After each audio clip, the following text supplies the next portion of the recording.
Center. We have acted the EOC as of 7 a.m. this morning so that we're ready to respond with freezing temperatures that are already upon us and winter weather in the form of snow and sleet that's scheduled to arrive this evening and overnight. I also want to let everyone know that this news conference is being streamed live in Spanish on the City of Austin's website at ATXN3, and the video will be archived in English and Spanish on the city's website. For people that want to get this in Spanish, please just search for ATXN. As everybody knows, it has been very cold since Saturday night, and we're expecting hard freezes through at least Wednesday.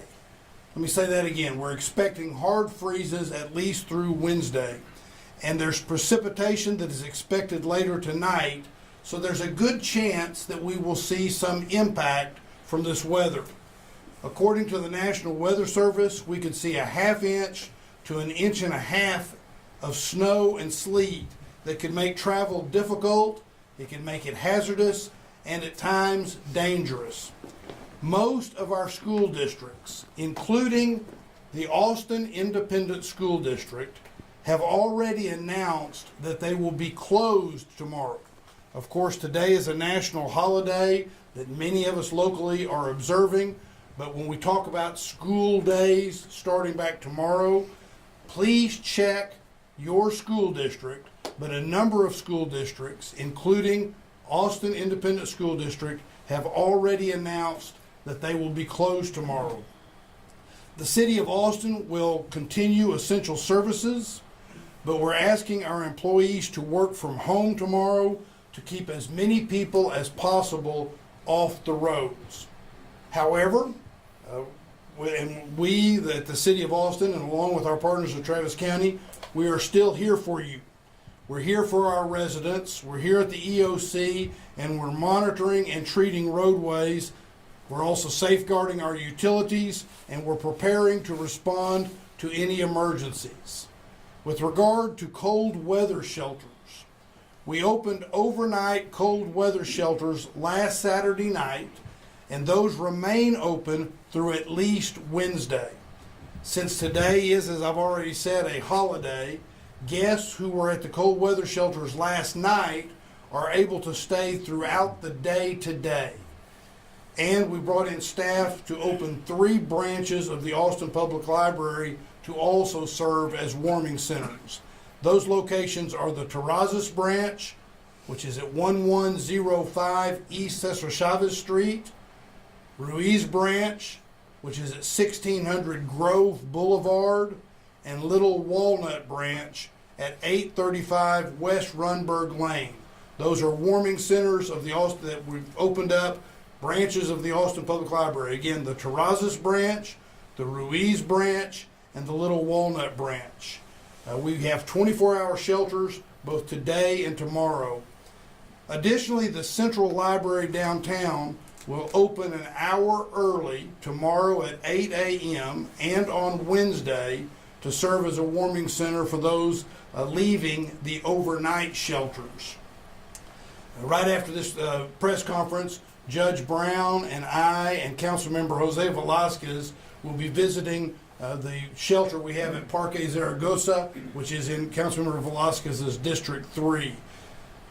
I know that top of mind for everyone when we have weather like this is, will my power stay on? I can tell you that ERCOT has issued a weather watch due to forecasted extreme cold weather, higher electrical demand that's going to be expected, and the potential for lower reserves. So ERCOT has issued a weather watch. The good news, however, is that grid conditions are expected to be normal during this winter weather event, and there is no current expectation of an energy emergency. But being prepared is still key when it comes to winter weather. So as a city, we're preparing for the winter weather by doing a number of things. One, making sure our utilities are ready for severe weather, and in the event of outages, that we're ready to restore service as soon as is possible.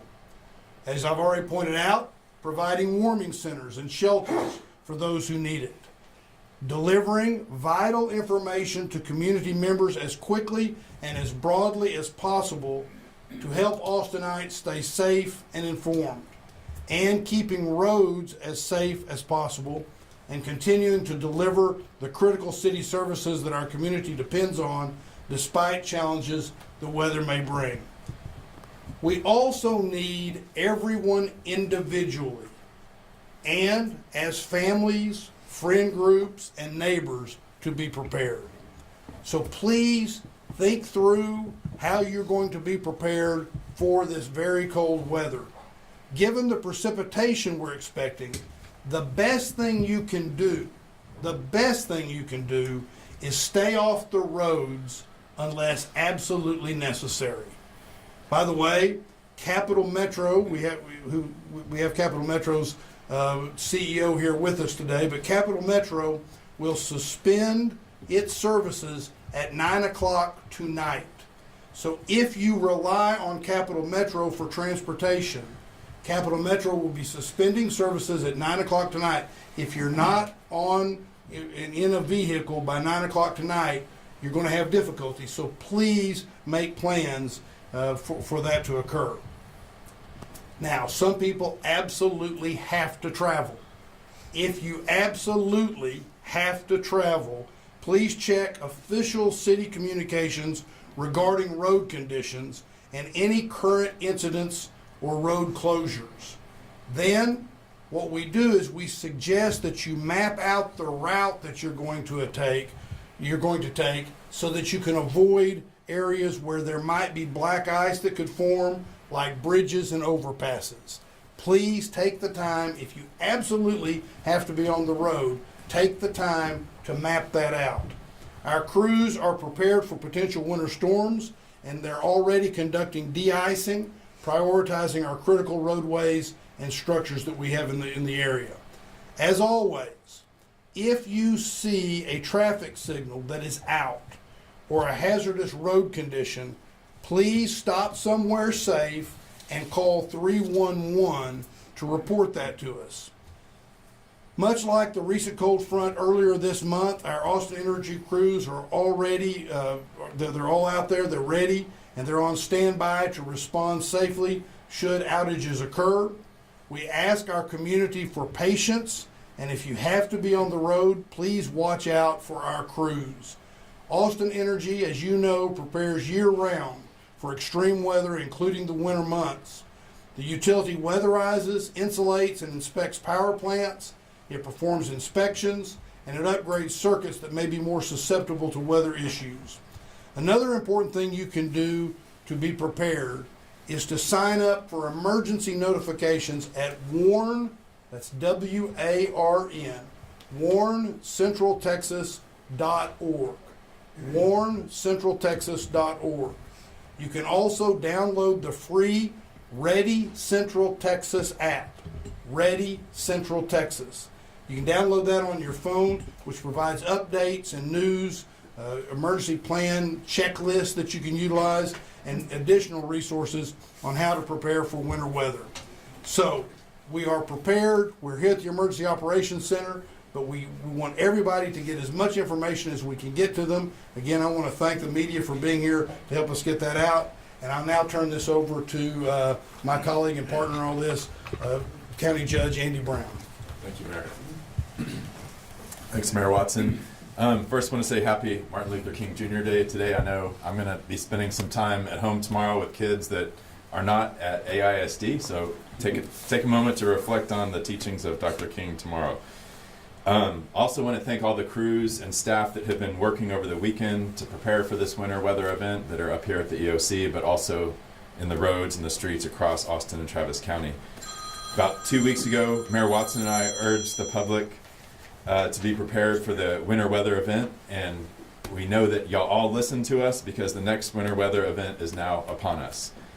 This event is going to be colder and with the possibility of snow or sleet, as the mayor said, sometime tonight and tomorrow. Because of this danger, I'm announcing that all Travis County offices and services and facilities that are non-essential will be closed tomorrow, Tuesday, January 21st, 2025. Essential emergency personnel will continue to report for duty. Travis County employees who have questions about their department can reach out to their immediate supervisors. Some of the county's essential emergency personnel staff are here at the Emergency Operations Center, ready to address the needs of our communities. So now's the time to get everything set with your home and your family. You still have a limited time. As we discussed, the Capital Metro service will end tonight at 9 o'clock, so make sure that any travel that you have to do gets done before then. Please make sure that you're prepared to safely keep your house warm, to travel safely, and to work and play outside in the cold while bundled up. And always keep in mind those 4 Ps: people, plant, pipes, and pets. For people, if you can stay indoors, that's the best thing. It's very cold outside. If you have to be outside, dress in warm layers, wear hats, scarves, gloves. That's the key. Please check on seniors and other people that cannot leave their houses. Make sure that their heaters are working, make sure that they're staying warm, and that their medical needs, if any, are met. For pets, bring them inside. You don't want to leave your pets outside in this weather. If you're cold outside, that means that they are cold outside too. So please take care of your pets. Please provide them adequate shelter. If you take pets outside for walks, remember that their little paws can get quite cold on the sidewalks and the streets, so take that into account. Insulate exposed pipes. If you don't have something proper from, Home Depot or the hardware store, you can still wrap things just in old clothes if you see any exposed pipes around your house leading into your house. You can open the cabinet doors inside your house around your sinks to keep them warm so that the heat from inside your house keeps them warm. This can help prevent loss of property and reduce the need for emergency personnel to respond to your house. Travis County's Transportation Natural Resources crews, so our road crews, have been pre-treating county-maintained roads, and I know that the city has been doing the same. We're doing everything that we can to keep our county roadways clear and open for the public in general, but particularly for first responders and other critical needs. So I want to thank the public again for doing your part while we prepare to do ours. And just a reminder about, again, Capital Metro service will be shut off tonight at 9 p.m. Y para la gente que habla español, ahora es el momento para preparar su hogar y su familia. Asegúrese de estar preparado para mantener su casa a una temperatura agradable, viajar con seguridad y estar preparado para estar afuera en el frío. También recuerde, estos 4 son importantes: personas, mascotas, tuberías y plantas. Necesitamos proteger estos 4. Estos consejos pueden ayudar a evitar pérdidas humanas y de propiedades. Gracias. Thank you very much. And up next, we're going to hear from Bill Wilson. Thank you, Judge. Thank you. Good morning, everyone. From the Emergency Operations Center, Austin's Office of Homeland Security and Emergency Management will be monitoring the weather, coordinating the response of our public safety departments, assisting with shelter operations, and other logistical needs to ensure the safety of our community, employees, and first responders. As another blast of winter weather moves through Central Texas, we want to remind the community to prepare and take safety measures. We are currently in a cold weather advisory, and the National Weather Service has issued a winter storm warning that goes into effect at 6 p.m. tonight. This winter storm is now forecasted to bring ½ inch to 1.5 inches of snow and or sleet to the Austin area, with a slight chance of ice accumulation. When this winter precipitation comes, we ask that you please stay indoors as much as possible and limit travel on roads to only necessary trips. If you must drive in these conditions, please slow down, allow more stopping distance, and give more space between yourself and other vehicles around you. If you are traveling out of the airport, you should expect delays and cancellations due to airline operations and other airport operations being affected by the weather. The 2 top most important things travelers need to do are stay informed on their flight status by using the airline's mobile app and monitoring email or calling them. And then if their flight is confirmed for a departure, travel with caution to the airport, as roadways and highways in the Central Texas area may be slick with ice. As the judge mentioned, now is time to take precautionary measure and protect the 4 Ps: people, pets, pipes, and plants. Dress in layers to protect yourself from the cold. Never heat your home with these heat sources indoors. a power generator, grill, oven, camp stove, or with any gasoline, propane, or charcoal burning device. These can release deadly carbon monoxide and create fire hazards. Be weather aware. Know the temperature and road conditions before leaving your home. Bring your pets inside and keep them warm and safe. Insulate or cover exposed pipes to protect them from freezing. Turn off outside faucets and drip one indoor faucet if needed. Cover your plants or bring them in. For more information on staying safe in winter weather, please visit www.readycentraltexas.org. This is HESM's digital preparedness hub. During the activation, stay up to date on information regarding the situation can be found on the city's alert webpage, which is austintexas.gov/alerts. Registration for open overnight shelter happens each day from 6 to 8 p.m. at One Texas Center, located at 505 Barton Springs Road. Again, this is from 6 to 8 p.m. at One Texas Center at 505 Barton Springs Road. This location acts as the central embarkation point for anyone seeking overnight shelter. Individuals can get information about access and activation by calling the Cold Weather Shelter Hotline at 512-972-5055. Again, that number is 512-972-5055. During regular business hours, city facilities like Austin Public Library branches and Parks and Rec Department facilities are available as warming centers where community members can get temporary reprieve from the cold. An up-to-date map of warming centers is also available at austintexas.gov/alerts. Please check the map for any facilities that may be temporarily unavailable for this service. As we are having some city operational change because of the weather, please make sure that you check this if you're looking for a location, because this is going to be where our most up-to-date hours are of what facilities are open and available. You can even call 311 to have them assist. Next speaking will be Blake Clamper, Deputy Chief Emergency Coordinator with Travis County.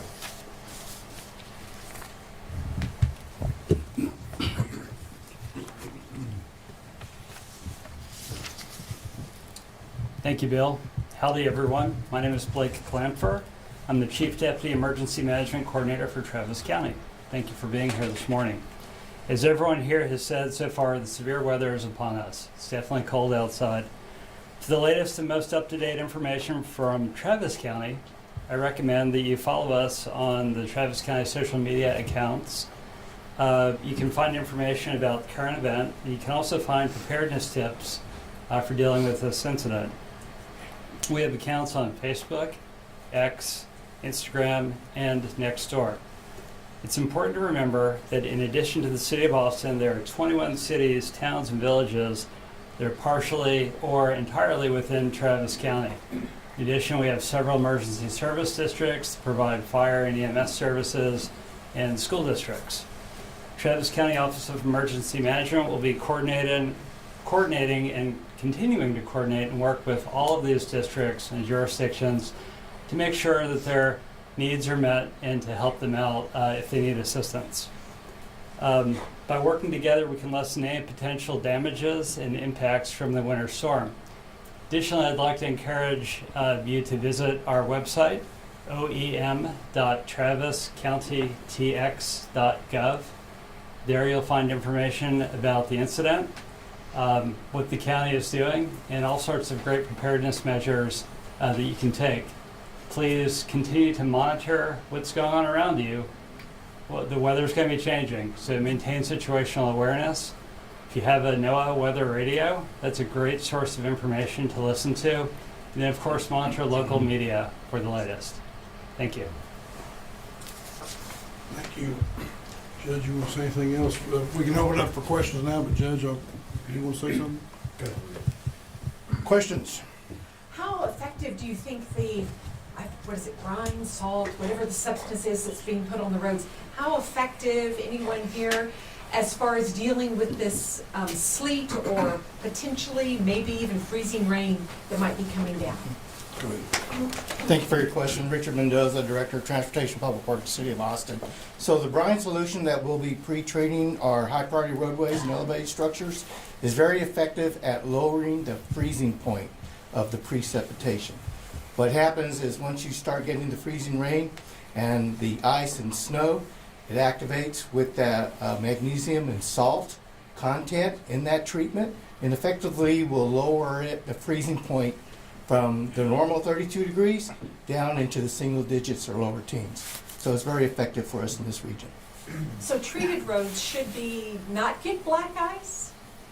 So black ice typically formulates overnight when preset melts and then refreezes. And so to the degree we go out there and monitor those closely, we can reapply after that initial treatment, and it'll be effective against black ice. But we do want those reported to us, and that'll be funneled to us through the EOC, and we've got crews on standby ready to respond. And I might add, hang on in case I say this wrong, and nudge me if I do. But not all, there may be roads that somebody's taking a bridge or something like that that's not treated. So I want to make clear that while Richard is laying out how effective this is, and we're acting to make sure it's effective, you may be taking, absolutely stay home if you can. Because you may be taking a route that isn't one of the treated routes, and there might be black ice in that way. So don't assume that because we're doing what I think is and will be a good job of covering the area, that your specific route is one that got covered. So the best thing for people to do is, if you can, stay at home during this incident. Which begs the question, what percentage of roads are treated? Yeah, it really begged that. Yes. I mean, I felt the begging. Yeah, we've worked with our partners to identify the high priority routes. We've got over 200 centerline miles of those.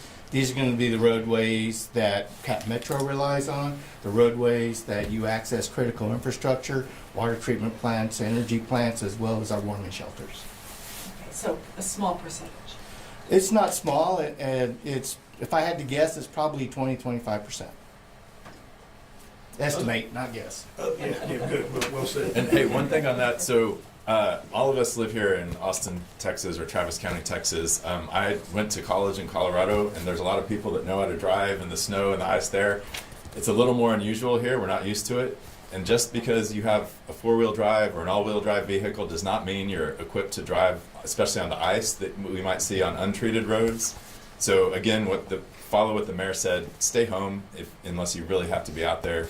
And even if you have a car or a truck that is four-wheel drive or all-wheel drive, you still have to drive really slow, because if you hit ice, especially ice that is thawed and frozen, four-wheel drive's not going to save the day necessarily. You can still slide even if you have four-wheel drive or anti-lock brakes. So it can still be really treacherous out there. Using the theme of begging, seriously, I joke a little bit, but the serious message that we want is, if you don't need to leave the house, don't leave. The best way to address this is to follow the 4 Ps and stay at home if you can. Other questions? All right. Well, we appreciate y'all. As I said at the very beginning of this, it's really important to be able to get the message out. So the judge and all of these full-time professionals that help keep us safe and make the quality of life in Austin and Travis County better, we really do appreciate the media getting the message out. I will say once again, because I hope that people will sign up for these, I will say once again, please sign up for emergency notifications. Warn, WARN, centraltexas.org, warncentraltexas.org, or download the free app, Ready Central Texas. Ready Central Texas. That's a great way to stay informed. In fact, last night I got a phone call from this giving me information. We're doing everything we can to prepare. We will be prepared, but we need individuals, we need families, we need neighbors to all prepare as well. So God bless y'all, and thank you very much. Thank you.